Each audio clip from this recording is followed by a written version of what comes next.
유바 카운티 5는 미국 캘리포니아주 유바 카운티 출신의 젊은 남성들로 각각 경미한 지적 장애나 정신적 상태를 갖고 있었으며 78년 이 미제 사건들은 대부분 오래된 사건들이 많은 것 같아요. 재미나이한테 한번 물어보고 혹시 2020년 이후 미제 사건도 미스테리야 미제 사건이 있니? 대부분 요즘은 미제 사건이 그렇게 많지 않은 것 같아요. 워낙에 CCTV도 뭐 핸드폰도 그나마 그 미제 사건 그거 있잖아요. 우리나라 뭐였지? 일본에 여행 가가지고 미제 사건 있잖아. 실종 이거 저런 사건이 있긴 하네.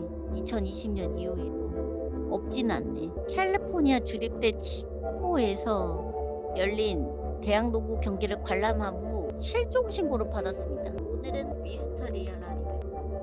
뭔가 경미한 젊은 남성들이 경미한 지적 장애나 정신적 상태를 가지고 있었는데 농구 경기를 관람 후 실종이 됐대.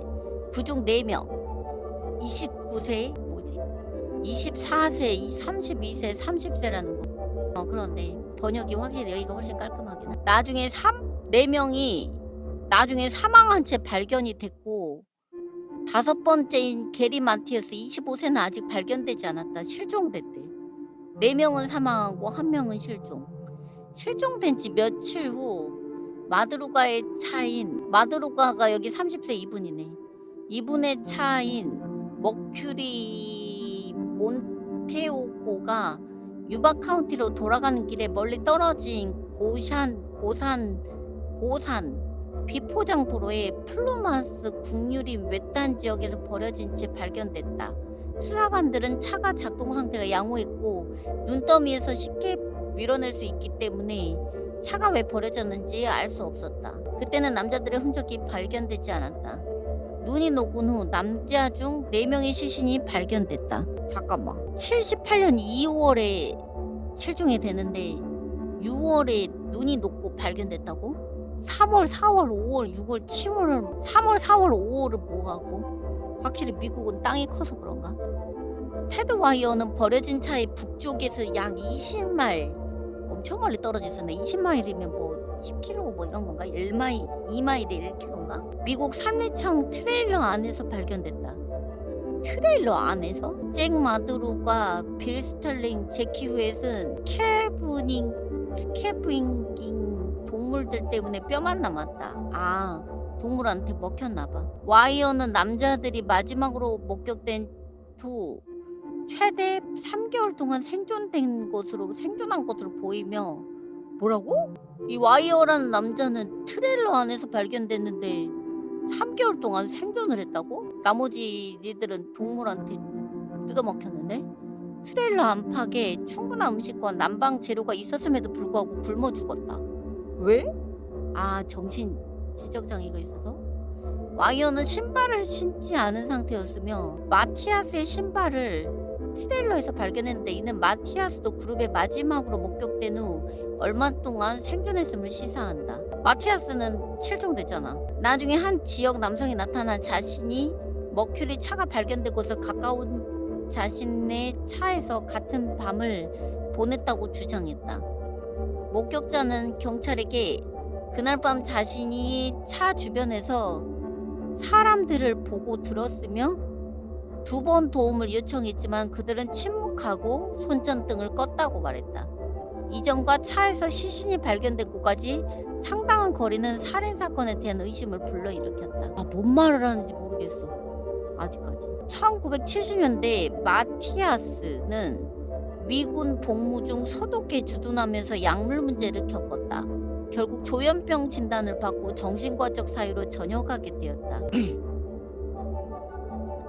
마티아스는 메르스빌에 있는 부모님 집으로 돌아와 지역 정신병원에서 치료를 시작했고 어려움이 많았는데 폭행으로 2번이나 체포될 뻔했고 정신병적 에피소드를 자주 겪어 지역 제한군인 병원에 입원하기도 했다. 78년에는 외래 환자로 치료를 받았고 의사들은 그를 우리의 성공적인 사례 중 하나로 여겼다. 마티아스는 군대 장애수당에 의해 의붓 아버지의 원예 사업에서 일하여 수입을 보충했다. 일 외에는 가족 외에는 지적 장애가 있거나 비공식적으로 느린 학습자로 여겨지는 4명의 남자들과 절친한 친구였다. 이 남자는 유바시티와 인근 메리스빌에 살았고 마티아스처럼 각각 부모님과 함께 살았고 부모님들은 그들을 통칭하여 아이들이라고 불렀다. 남자들이 가장 좋아하는 여가 활동은 스포츠. 5명이 모이면 대개 게임을 하거나 경기를 관람하는 것이었다. 그들은 장애인들을 위한 지역 프로그램을 지원하는 게이트웨이 게이터스라는 팀에서 농구를 했다. 게이터스는 스페셜 올림픽이 주최하는 일주일간 토너먼트에서 첫 경기를 치를 예정이었는데 우승팀에게는 로스앤젤레스 일주일 무료 숙박이 주어졌다. 5명의 남자는 전날 밤 준비를 마쳤고 일부는 유니폼을 미리 꺼내놓고 부모님께 제 시간에 깨워달라고 부탁까지 했다. 그들은 UC 데이비스 농구팀의 치코 출입 때 원정 경기를 응원하기 위해 그날 밤 운전하기로 결정했다. 마티아스를 제외하고 운전면허를 가진 유일한 멤버가 마드루가가 그룹을 태우고 북쪽으로 80km 떨어진 주립대 캠퍼스로 그의 터키색과 흰색 머큐리 쿠페를 몰고 갔다. 남자들은 그의 그 시기에 밤 상부 세크라멘토 계곡의 서늘한 기온에 대비하여 얇은 코트만 입고 있었다. 중요한 내용들이 아닌 것 같고. 일행은 마드루가 차로 돌아가 치코 주립대에서 치코 시내에 짧은 거리를 운전하며 과자, 탄산음료, 우유를 샀고 가게 문을 닫기 시작인 오후 10시였다. 저번은 나중에 더 큰 그룹이 들어와 가게 문을 닫는 과정을 지연시키기 때문에 남자들을 기억했다고 말했다. 아침이 되었는데 남자들이 돌아오지 않자 가족들이 경찰에 신고했다. 유바카운티 경찰은 남자들이 치코로 가는 경로를 수색하기 시작했다. 아무런 흔적을 찾지 못했고 국유림 관련 수사관들이 2월 머큐리 자동차를 봤다고 말했고 그는 주민들이 겨울 주말에 이 길을 따라 산맥을 올라오고 광범위한 트레일 시스템에서 스키를 타고 냈기 때문에 중요하다고 생각하지 않았지만 실종자 공고를 읽고 신고를 했다. 차량 내부의 증거는 남자들의 마지막으로 목격된 시간부터 차가 버려진 시간 사이에 차 안에 있었다는 것을 시사했고 상점에서 구입한 음식과 음료의 빈 포장지와 용기가 있었고 그들이 참석한 농구 경기 프로그램과 깔끔하게 접힌 캘리포니아 도로 지도가 있었다. 차가 발견된 장소는 치코에서 70마일 110km가 떨어져 있었으며 메르스빌로 가는 어떤 직접적인 경로에서도 멀리 떨어져 있었다. 남자들 가족 중 누구도 왜 겨울밤에 여벌도 옷도 없이 길고 굽이진 비포장 도로를 따라 고지대 외딴 숲속으로 들어가는지 추측할 수 없었다. 마드루가의 부모는 그가 추운 날씨를 싫어했고 산에 가본 적도 없다고 말했다. 스털링 아버지는 한때 아들을 차가 발견된 근처로 주말 낚시 여행을 데려간 적이 있지만 아들은 그것을 즐기지 않았고 아버지가 나중에 그곳으로 여행 갈 때 집에 머물렀다. 경찰은 차량의 방치에 당혹스러워했다. 도로는 해발 1300m에 위치했으며 그의 그 시기 설선이 있는 지점에서 겨울 동안 도로가 폐쇄된 곳에서 가까웠다. 차량은 눈더미에 갇혔고 남자들이 바퀴를 헛돌려 빠져나가려 했다는 증거가 있었다. 경찰은 눈이 깊지 않았고 5명의 건강한 젊은 남자들이 차를 쉽게 밀어낼 수 있을 거라고 언급했다. 차 키는 없었는데 처음에는 차가 제대로 작동하지 않아 나중에 도움을 받아 돌아올 생각으로 버려진 것이라고 추정했지만 경찰이 차의 직결 전원을 연결하자 엔진은 즉시 시동이 걸렸고 연료 게이지는 연료 탱크가 4분의 1만큼 차 있었다. 경찰은 차량을 견인하여 조사를 위해 경찰서에 가져갔다. 하부에는 많은 요철, 바퀴 자국, 산길을 장거리 운전해줌에도 불구하고 찌그러진 긁힘, 진흙 자국조차 없었다. 심지어는 낮게 매달린 소음기에도 없었다. 운전자가 매우 조심했거나 도로가 익숙한 사람이었던 것이다. 마드루가는 그 도로에 익숙하다고 알려지지 않았고 다른 사람이 차를 운전하도록 허락하지 않았을 거라고 말했다. 차는 잠금해져 있고 발견 당시 창문이 내려져 있었다. 마드루가 가족은 그가 차를 그렇게 불안하게 내버려 두는 것은 그답지 않다고 말했다. 주변 수색 노력은 심한 눈보라로 인해 방해를 받았고 스노우캣 수속 대원들은 길을 잃을 뻔한 후 계속도는 악천후로 인해 추가 수색 노력은 중단되었다. 차 이외의 남자들의 흔적은 발견되지 않았다. 목격자는 남자들 중 일부 또는 전부가 떠난 후 목격됐다는 여러 보고를 받았고 다른 지역에 있었다는 내용도 포함되어 있다. 일부 내용은. 대부분의 목격담은 기각되었지만 2개는 주목할 만했다. 조셉 쇼스는 몬테고가 발견되는 곳 근처에서 2월 24, 25일 밤에 우연히 보냈다고 경찰에게 말했다. 주말 스키 여행 전에 눈의 양을 확인하기 위해 오두막이 있는 곳을 운전해 갔는데 그곳에서 눈에 갇혔다. 차를 빼내려다가 심장마비 초기 증상을 겪기 시작했다는 걸 깨닫고 그걸 깨달을 수가 있어? 차 안으로 돌아와 난방을 위해 엔진을 계속 켜뒀다. 6시간 후 극심한 고통을 느끼던 쇼스는 뒤편에서 헤드라이트를 봤고 그는 자신의 뒤에 차가 주차되어 있고 헤드라이트가 켜져 있으며 주위에 한 무리의 사람들이 있는데 그중 한 명이 아기를 안고 있는 여자처럼 보였다고 말했다. 그는 일행에게 도움을 요청했지만 그들은 대화를 멈추고 헤드라이트를 껐다. 아까 그거네. 나중에 그는 뒤에서 더 많은 불빛을 보았는데 이번엔 손정등이었고 그들에게 소리치자 그 불빛도 꺼졌다. 쇼스는 픽업 트럭이 자신 뒤 지점에 잠시 주차했다가 계속해서 도로를 내려갔다고 회상했다. 나중에 그는 경찰에게 그때는 고통으로 거의 헛소리를 하고 있었기 때문에 확신할 수 없다고 설명했다. 새벽에 쇼스의 차 연료가 떨어지자 그의 고통은 충분히 가라앉아 8마일을 걸어 아래의 롯지에 갈 수 있고 관리인이 그를 집으로 데려다주면서 그의 목소리를 들었다고 회상하는 곳에서 버려진 몬테고를 지나갔다. 의사들은 나중에 실제로 경미한 심장마비를 확인했다. 와이어의 어머니는 만약 그녀의 아들이 실제로 그곳에 있었다면 도움을 무시하는 것은 아들답지 않다고 말했다. 그녀는 아들과 스털링이 발륜 과다 복용 후 아는 사람을 병원으로 데려가는 걸 도와줬던 것을 회상했다. 다른 주목할 만한 보고는 차가 버려진 곳에서 떨어진 마을 브라운스빌의 상점에서 일하는 여성으로부터 나왔는데 남자들이 계속 도로를 따라갔다면 그곳에 도착했을 것이다. 남자들의 사진과 가족들이 제공한 보상금에 대한 전단지를 본 여자는 부관들에게 실종 다음 날 4시 빨간 픽업 트럭을 타고 상점에 들렸다고 말했다. 상점 주인도 그녀의 진술을 확인했다. 여성은 남성들의 큰 눈과 얼굴 표정 때문에 즉시 그들이 이 지역 출신이 아니란 것을 깨달았고 그녀가 휴에 스털링으로 지목한 2명의 남자는 밖에는 공중전화 부스에 있었고 다른 2명은 안으로 들어갔다.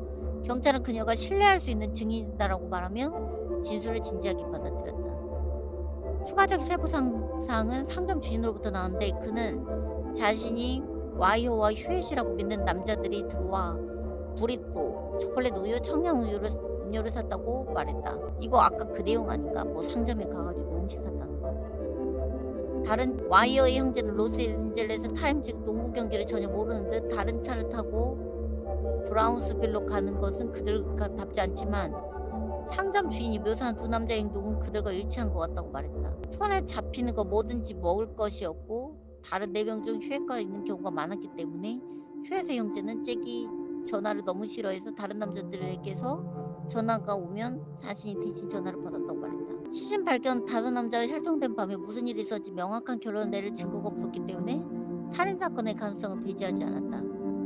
결국 5 남자도 4명이 시신이 발견되면서 다른 가능성도 시사했지만 그날 밤 무슨 일이 있었는지 적어도 1명이라도 구출할 수 있었는지에 대한 많은 질문을 제기했다. 6월 4일 고지대의 눈이 대부분 녹자 한 무리 오토바이 운전자들이 머큐리 차가 발견됐던 곳에서 떨어진 도로변 캠프장에서 USFC가 관리하는 트레일러로 갔다. 트레일러의 앞창문이 깨져 있었다. 문을 열자마자 그들은 안에서 썩어가는 시신의 악취에 압도됐다. 와이어의 시신으로 확인됐다. 수색대원들은 플루마스로 돌아와 트레일러와 머큐리 차가 버려진 곳 사이의 길을 따라갔다. 다음날 마드루가와 스털링으로 나중에 확인된 유해는 차가 있었던 곳에서 18km 떨어진 도로 양쪽에서 발견됐다. 마드루가의 실체는 동물들에게 부분적으로 먹혔고 스털링은 작은 지역에 흩어진 뼈만 남겨 있었다. 부검 결과 둘 다 저체온증으로 사망한 것으로 나타났다. 경찰은 그들 중 한 명이 저체온증 마지막 단계에서 찾아오는 수면 욕구에 굴복했을 수 있고 이게 저체온증이 졸린가 보네요. 그래가지고 막 영화 같은 거 보면 자면 안 돼! 막 그러잖아. 다른 한 명은 그의 곁에 머물다 같은 방식으로 사망했을 거라고 생각한다. 이틀 후 다른 수색대 중 한 명인 아버지는 트레일러에서 이마에 떨어진 과목 아래 아들의 척추를 발견했다. 근처에 있던 그의 신발과 청바지가 식별하는 데 도움이 됐다. 다음날 91m 떨어진 곳에서 두개골을 발견했고 치과 기록을 통해 휴에서 것으로 확인했다. 그의 사망 또한 저체온. 트레일러 북서쪽 400m 떨어진 곳에서 다묘 쇠장과 녹슨 선전 등을 발견했다. 이 물건들이 얼마나 오랫동안 그들이 있었는지 알 수 없었다. 마티아스가 약을 복용하지 않을 것으로 추정되므로 그의 사진은 캘리포니아 전역의 정신병원에 배포 그러나 발견되지 않았다.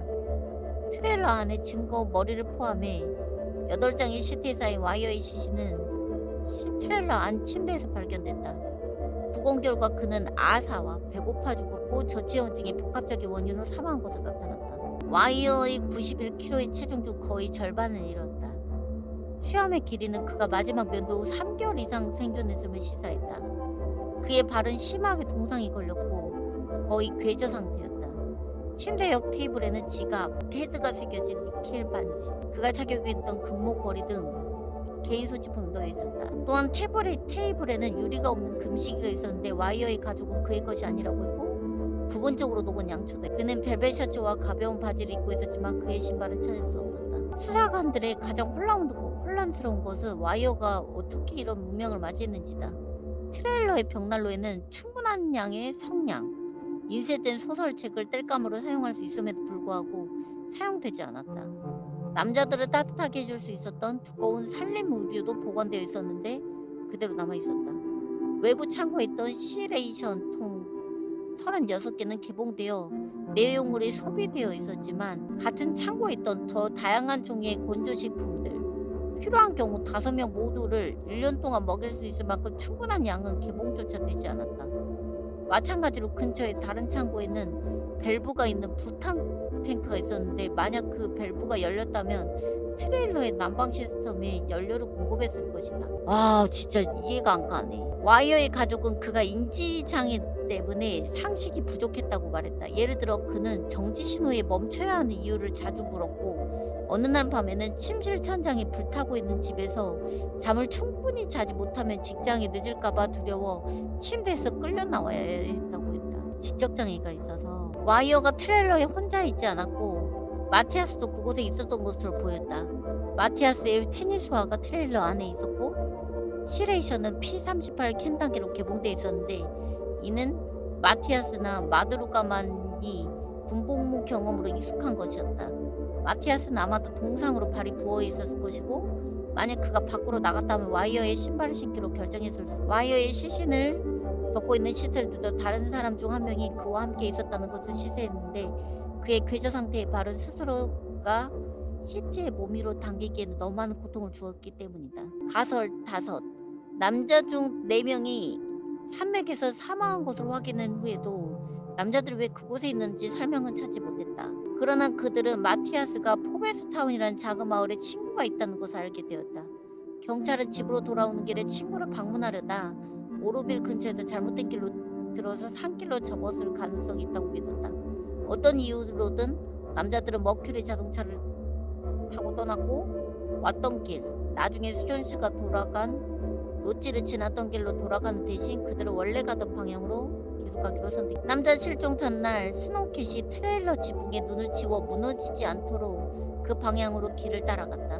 경찰은 아마도 그룹이 그 스노우캣에 남긴 흔적에 따라 1~2m 높이의 눈더미를 헤치고 피난처가 멀지 않다고 믿고 그 흔적이 이끄는 곳으로 갔을 가능성이 있다고 믿었다. 마드로과 스털링은 트레일러까지 긴 길을 걷다가 중간쯤에 저체온증으로 사망했을 가능성이 높고 휴엣은 그 직후 사망했을 것이다. 일단 트레일러를 발견하자 다른 2명이 창문을 깨고 들어갔을 것으로 추정된다. 트레일러가 잠겨 있었기 때문에 그들은 그곳에서 발견한 것을 사용하면 절도나 도난으로 체포됐을 것을 두려워했을 수도 있다. 와이어가 죽은 후 또는 마티아스가 그가 죽었다고 생각한 후 그는 육로를 통해 다른 방법으로 문명으로 돌아가려고 했어. 근데 한 명은 실종됐잖아.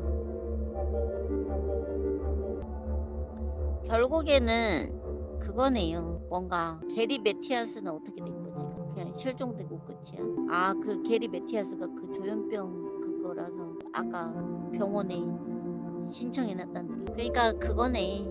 결국 그 정신 지체 장애가 있는 5명이서 가서 뭔가 올바른 판단력이 없는 상황에서 눈에 묻혔고 그 상황에서 사고가 났는데 올바른 판단을 할 수가 없기 때문에 사고가 난 것 같네. 뭔가 정상적인 사람들이었으면 이렇게까지 안 됐을 텐데 뭔가 인솔할 만한 사람이 있었으면 5명이 전부 다 지적장애가 좀 있었던 것 같아요. 한 명은 조현병. 조현병은 약을 안 먹으면 바로 상태가 안 좋아지거든.